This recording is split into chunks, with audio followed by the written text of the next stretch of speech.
এই যে বন্ধুরা, আজকে মকর সংক্রান্তি উপলক্ষে পিঠা তৈরি করছি, মজার মজার পিঠা। এই যে রেসিপি দেখাতে পাচ্ছি না, এখানে পোয়া পিঠার জন্য আমি রেডি করছি গুড়, চিনি, আটা আর চালের গুঁড়ো দিয়ে একটা গোলা করব। এটা দিয়ে পোয়া পিঠা ভাজবো। আর এখানে বানিয়ে রেখেছি নারিকেলের পুর গুড় দিয়ে। আর এটা করেছি আপনার পাটিসাপটার জন্য গোলা করে রেখেছি। আর এটা করেছি পুলি করার জন্য, তেল পুলি করব। তো দেখতে থাকুন আমি বানাই পিঠাগুলো। এই যে বন্ধুরা, আমি কিছু সাদা পিঠা ভেজে নিয়েছি। এই আমাদের কিছু রিচুয়াল আছে, সেগুলো সন্ধ্যাবেলা করতে হয়। তো কিছু সাদা পিঠা আর কিছু পোয়া পিঠা এরকম। আর এই যে পোয়া পিঠার গুলাটা দেখুন বন্ধুরা, এরকম উপর থেকে এরকম এক ধারা পড়বে, একটু মোটা হবে। আর পাটিসাপটাটা যেমন একটু পাতলা হয়, এটা একটু মোটা হবে। তো আমি দেখাচ্ছি, আমি একটা করিয়েওছি, দেখি উঠে নাকি সেজন্য।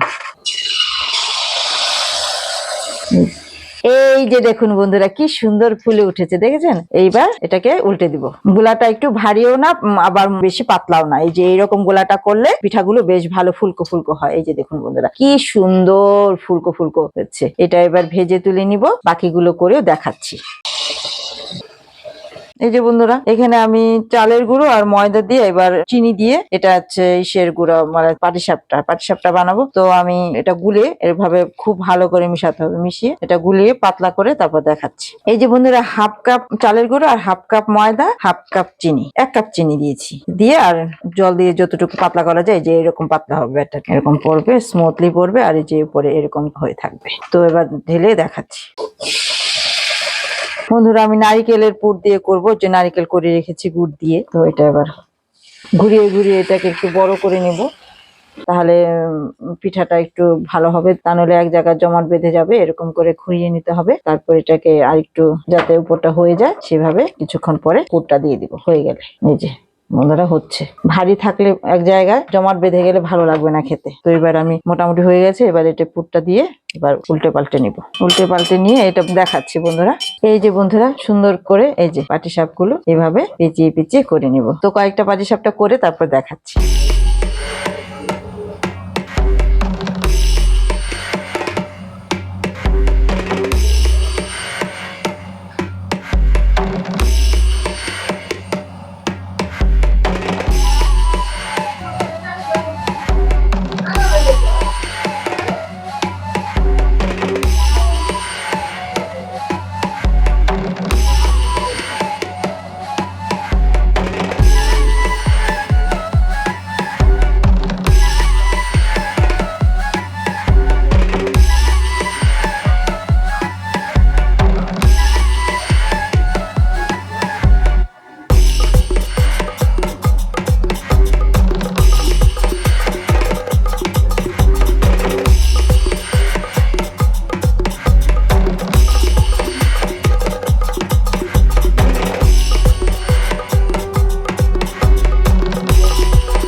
বন্ধুরা, তো এই যে আজকে পৌষ সংক্রান্তি, তো আমি এই পর্যন্ত পিঠা বানিয়েছি। বাকি পিঠা আর দেখাতে পাচ্ছি না, আরো অনেক পিঠা বানাতে হবে। তো দেখার জন্য সবাইকে ধন্যবাদ। তো লাইক সাবস্ক্রাইব করে দিবেন। দেখা হবে পরবর্তী আরেকটি ব্লগে বা ভিডিওতে।